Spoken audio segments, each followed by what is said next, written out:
The digital clock's harsh red numbers burned 3-7 and when the first ring shattered the silence.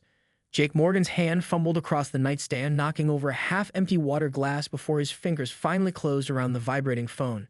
His heart was already racing. No call at this hour ever brought good news. "Hello," he mumbled, his voice thick with interrupted sleep. The woman's voice on the other end was a hurricane of barely contained rage. "Jake, I need those Lamborghini keys right now." It was Karen, his ex-wife. The woman who walked away from their marriage 2 years ago, taking half of everything.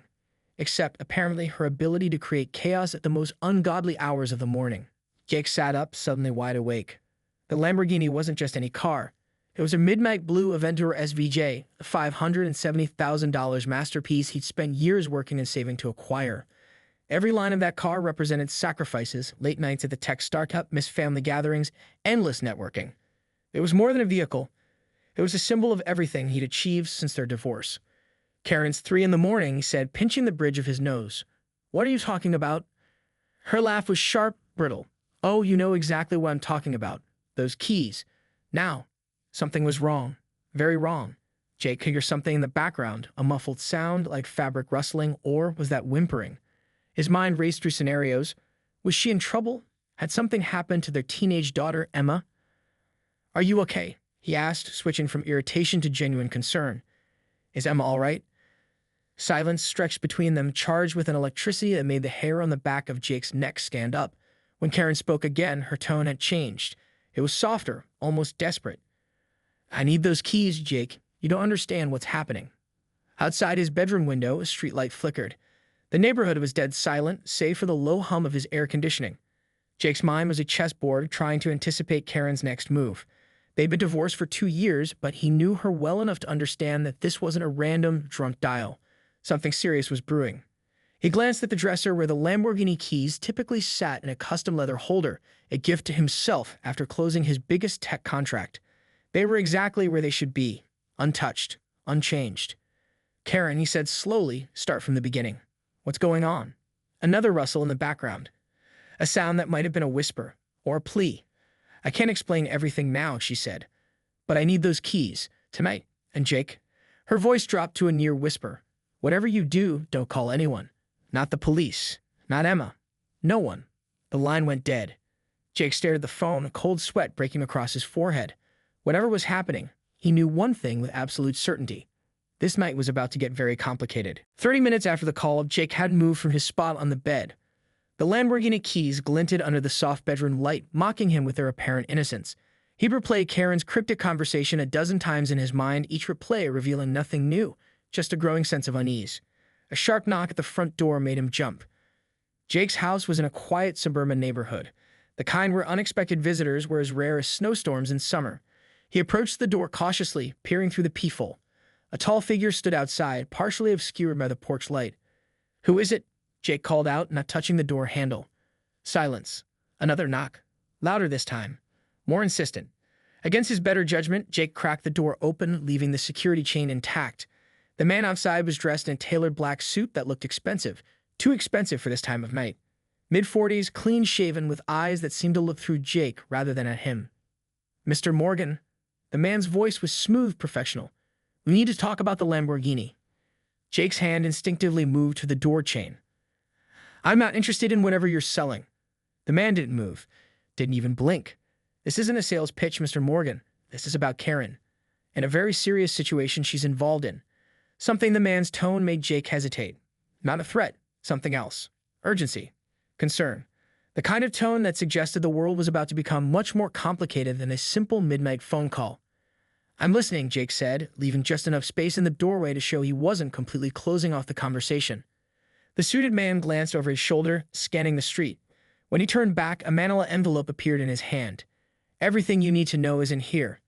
But I strongly advise you to look carefully. Some doors, once open, can't be closed again." Jake's hand trembled slightly as he reached for the envelope. The paper felt heavy, weighted with more than just his physical contents. As his fingers brushed the edge, the man spoke again. "The Lamborghini is more than just a car, Mr. Morgan, and Karen's midnight call, that was just the beginning." Before Jake could respond, could ask the dozen questions racing through his mind, the man was already walking away. His movements were fluid, precise, like someone trained to disappear as quickly as he appeared. Jake clutched the envelope, heart pounding. The street outside was empty, as if the mysterious visitor had been nothing more than a dream.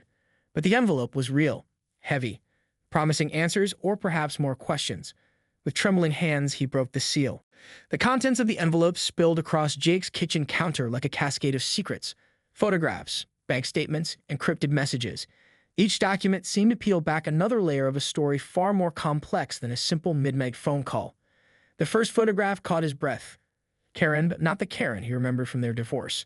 This version looked haunted, her eyes darting off-camera as if constantly watching her back. She was standing next to a sleek black SUV, partially hidden by an industrial-looking warehouse in the background.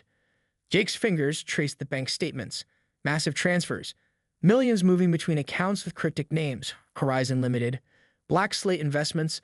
Offshore accounts that seemed to dance between jurisdictions like ghosts. One document stood out. A handwritten note folded carefully between two bank statements. The handwriting was Karen's. He'd recognize it anywhere from years of shared bills and birthday cards. If you're reading this, they're watching. The Lambo isn't just a car. It's the key. The key to what? His phone buzzed. A blocked number. Don't trust the envelope, a digitally altered voice whispered. Some truths are better left buried. The call disconnected before Jake could respond. His mind raced back to Karen's desperate 3 a.m. call.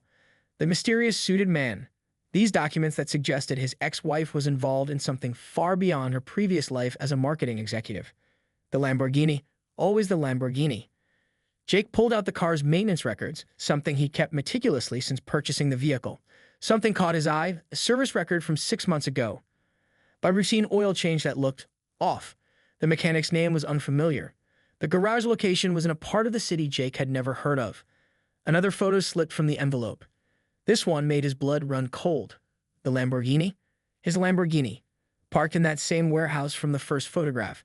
But something was different. A small black device was attached underneath the chassis, something that definitely wasn't standard equipment. Jake's hands were shaking now. Whatever was happening, he was certain of one thing. Karen's midnight call was just the beginning of a rabbit hole he was about to tumble down, and he had no idea how deep it would go. A car pulled up outside. Headlights cut through his kitchen blinds. Someone was coming. The headlights outside froze, casting sharp shadows across his kitchen. Footsteps crunched on the gravel driveway. Multiple sets. Not the precise, measured steps of the suited man from earlier. These were heavier, more aggressive. He grabbed the envelope, stuffing the documents into his messenger bag. The Lamborghini keys hung on their leather hook, gleaming like a challenge. Something in Karen's note kept echoing in his mind. The Lambo isn't just a car. It's the key. The back door. That was his only option. Jake moved with a speed that surprised himself, years of weekend mountain biking paying off as he slipped through the kitchen's rear exit. The neighborhood was quiet. Too quiet. Suburban streets that usually whispered with late-night sprinklers and distant dog barks now felt like a trap. His phone buzzed. Emma's number. He hesitated, then answered. Don't talk. Just listen, Jake whispered. If anyone contacts you, anyone, tell them nothing. Stay at your college dorm. Don't go home. Dad? Her voice cracked. What's happening? Before he could respond, the line went dead. 2 blocks away, Jake ducked into an all-night diner. The fluorescent lights felt like a spotlight, every patron a potential threat. He ordered black coffee, hands steady despite the adrenaline coursing through his veins. The laptop he pulled from his bag was a custom-built machine. A relic from his tech startup days. Encrypted. Untraceable. He began connecting the dots from the envelope's documents. Karen had always been ambitious. Their divorce hadn't changed that, but this was different. These documents suggested something far beyond corporate ambition. Government contracts, encrypted communications, money trails that zigzagged across continents. A burner phone he kept for emergencies buzzed. An unknown number. The device under your Lamborghini is more than a tracker, a voice said. Female. Familiar but not Karen's. It's a data transmission unit. What was downloaded could bring down entire intelligence networks. Jake's fingers froze over the laptop keyboard. Who are you? He asked. Silence. Then someone who wants to keep you alive. Meet me at the old industrial park. Sector 7. Midnight. Come alone. And Jake? A pause. Ring the Lamborghini keys. The call disconnected. Outside the diner's window, a black SUV slowly cruised past. Its tinted windows revealed nothing, but Jake knew. Someone was watching. Hunting. The Lamborghini keys felt heavy in his pocket. A car. A key. A secret that could apparently change everything. His daughter's safety. Karen's cryptic warning. Mysterious agents. And now this unknown woman. Jake had one choice. Move. Now. The industrial park was a graveyard of forgotten machinery and rusted infrastructure. Sector 7 sat at the far end, a maze of abandoned warehouses and decaying loading docks. Jake's Lamborghini cut through the night, its midnight blue finish reflecting moonlight like a weapon. It was early, 10 minutes before midnight. The mysterious woman's voice from the phone call replayed in his mind. A data transmission unit, intelligence networks. Each phrase felt like another layer of a puzzle he was desperate to solve. But burner phone, a cryptic warning. The documents from the envelopes seemed to pulse with unspoken threats. At precisely 11:58 p.m., a figure emerged from the shadows of a dilapidated warehouse. Female, tall, moving with a military precision that spoke of training, not chance. "You're early, Jake," she called out. No surprise in her voice, just a statement of fact. "He killed the Lamborghini's engine. Who are you?" She stepped closer. Mid-40s with the kind of face that had seen too much, sharp eyes, a scar barely visible above her left eyebrow. Rachel Winters, Department of Strategic Intelligence, and you're holding the most dangerous set of keys in North America. Jake's hand instinctively touched the Lamborghini keys in his jacket pocket. Karen said the car was the key. What does that even mean? Rachel's laugh was short, sharp. Your ex-wife was never just a marketing executive. She's been deep cover for the last 5 years. The device under your car, it contains data that could expose an international network of corruption spanning 3 continents. A distant sound, something mechanical. Jake's military training, weekend warrior status from years ago, kicked in. "We're exposed," he said. Rachel was already moving. The device. Now. But they were too late. Headlights exploded across the industrial park. Not one vehicle. 3. Black SUVs converging like predators. The kind of vehicles that didn't belong to local law enforcement or any law enforcement. "Get in the Lamborghini," Rachel ordered. No room for argument. Jake didn't hesitate. The car roared to life, a $570,000 machine built for moments exactly like this. Precision. Power. Escape. As they pulled away, Rachel was already stripping a micro device from underneath the car's chassis. "They want this more than they want us," she said. "And they'll kill anyone to get it." The first shots rang out. Bullet holes spider-webbing across the Lamborghini's rear window. Jake gripped the steering wheel. "Start talking. Now." Rachel's eyes never left the side mirror, tracking their pursuers. "Some secrets are worth dying for, Jake, and some are worth killing for." The night swallowed them. A Lamborghini, 2 desperate souls, and a data transmission that could change everything. Dawn broke like a bruise, purple and wounded, as the Lamborghini rolled into a safe house Rachel had coordinates for. Not a typical safe house. This was something else entirely, hidden deep in the mountains, surrounded by terrain that looked more like a fortress than refuge. The data, Rachel said, her fingers working over a specialized encryption device, "It's bigger than we thought." Jake watched her. After the night's chaos, the chase, the gunfire, the narrow escapes, he'd learned to listen more than talk. The micro device from the Lamborghini sat between them, innocuous but loaded with potential destruction. "Karen knew," Jake said. It wasn't a question. Rachel nodded.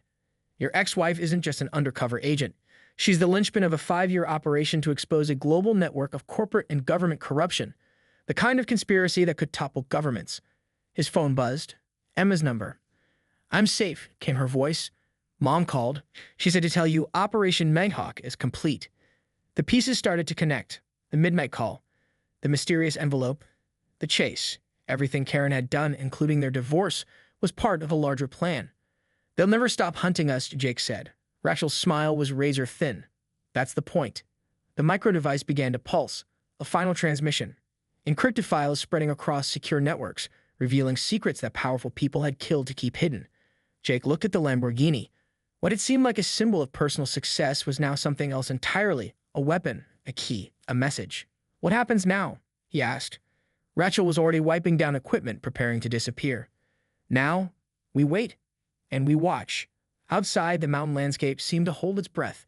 The Lamborghini sat silent, its midnight blue finish reflecting a world about to change. Some stories, Jake realized, never truly end. They just transform. 3 days later, global news networks would begin reporting massive corporate resignations. Government investigations would be launched, and no one would know how it all started with a 3 a.m. phone call and a set of Lamborghini keys. Karen's final message was clear. Some secrets are worth everything.